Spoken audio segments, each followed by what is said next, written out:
9 కోట్ల రూపాయలు రిలీజ్ చేశాం. ప్రతి ఒక్కరికి పేదవాళ్ళకి కడుపు నిండా తిండి పెట్టడానికి ఆ రోజు అన్నా క్యాంటీన్లు తెచ్చాం.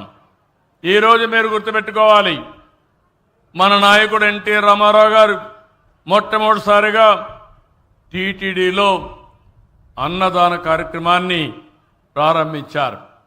ఈరోజు ఆ కార్యక్రమం చాలా బ్రహ్మాండంగా జరుగుతూ ఉంది. దాన్ని స్ఫూర్తిగా తీసుకుని నేను అన్నా క్యాంటీన్ పెడితే దాన్ని కూడా మూసేసే పరిస్థితికి వచ్చారు. ఈరోజు 203 అన్నా క్యాంటీన్లు పెట్టాం. అవసరమైతే ప్రతి ఒక్క నియోజకవర్గంలో ఒక అన్నా క్యాంటీన్ ఉంటుందని మరొక్కసారి మీ అందరికీ హామీ ఇస్తున్నా. ఇక్కడే కాదు, 21 దేవాలయాలు ఉన్నాయి. ఆ దేవాలయాలకు మీరు దర్శనానికి పోతే అన్న ప్రసాదం కింద అన్నదానం చేసే కార్యక్రమానికి కూడా శ్రీకారం చుడతాం. నేను ఒకటి ఆలోచిస్తున్నాను, ఎవరైనా పేదవాళ్ళకి ఇబ్బంది లేకుండా 3 పూట్ల కడుపు నిండా తిండి తినే కార్యక్రమానికి శ్రీకారం చుట్టాలని ఈ కార్యక్రమం చేశాను. ఒకప్పుడు చెత్త పన్ను ఉండేది, చెత్త మాత్రం తీయలేదు. చెత్త పన్ను రద్దు చేశా. 83 లక్షల మెట్రిక్ టన్నులు అక్టోబర్ కంతా తీసేసే బాధ్యత ఈ ప్రభుత్వం తీసుకుంటామని మీ అందరికీ హామీ ఇస్తున్నా.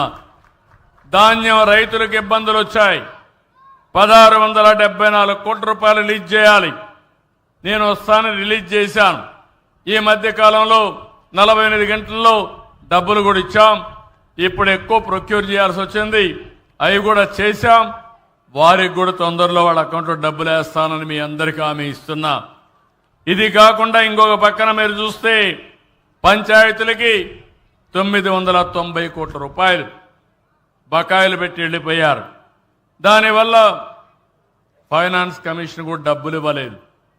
ఆ డబ్బులు ఇచ్చి మళ్ళా ఫైనాన్స్ కమిషన్ డబ్బులు తీసుకొచ్చాం. మిత్రుడు పవన్ కళ్యాణ్ గారు డిప్యూటీ సీఎంగా ఉండి ఒకే రోజు అన్ని పంచాయతీల్లో పనులు ప్రారంభించారు. నేను ఈ జిల్లాకు వచ్చి ఇనాగరేట్ చేశాను. 4500 కోట్ల రూపాయలు మళ్లీ పల్లె వెలుగు కింద 30,000 పనులకు శ్రీకారం చుట్టాం. అవన్నీ పూర్తయినాయి. ఇప్పుడు మళ్లీ ప్రారంభిస్తున్నాం. ఈ విధంగా మీరు ఒకసారి చూస్తే మళ్లీ నరేగా పనులన్నీ చేసి గ్రామాల్లో వెలుగులు తీసుకురావడానికి ముందుకు పోతున్నాం. కేంద్రం డబ్బులు ఇస్తుంది. 94 పథకాలు ఉన్నాయి.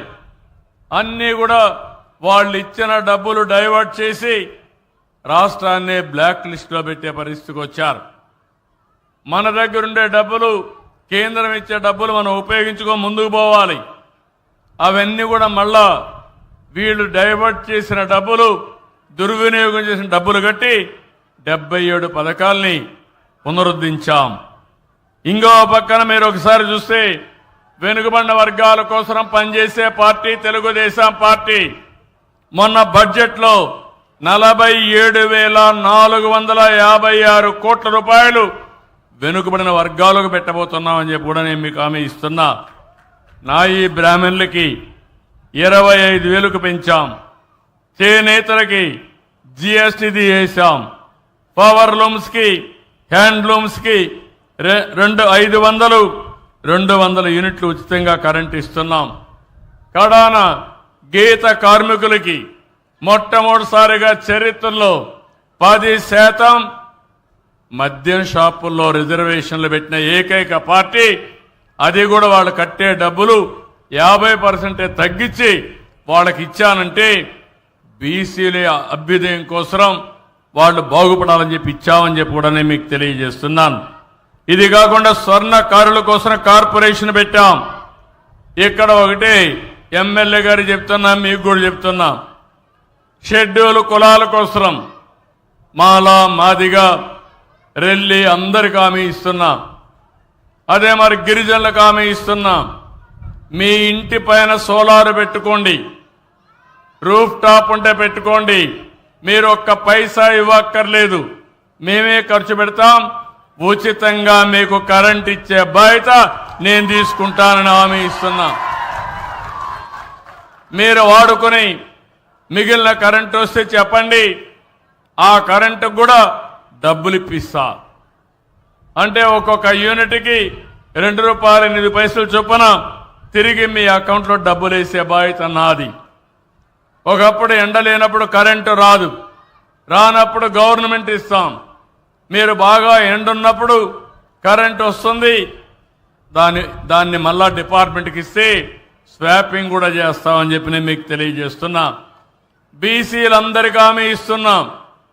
మీరు కానీ సోలార్ మీ ఇండ్ల పైన పెట్టుకుంటే 3 కిలోవాట్ల వరకు ₹98,000 సబ్సిడీ ఇచ్చే బాధ్యత నాదని మీ అందరికీ హామీ ఇస్తున్నాను.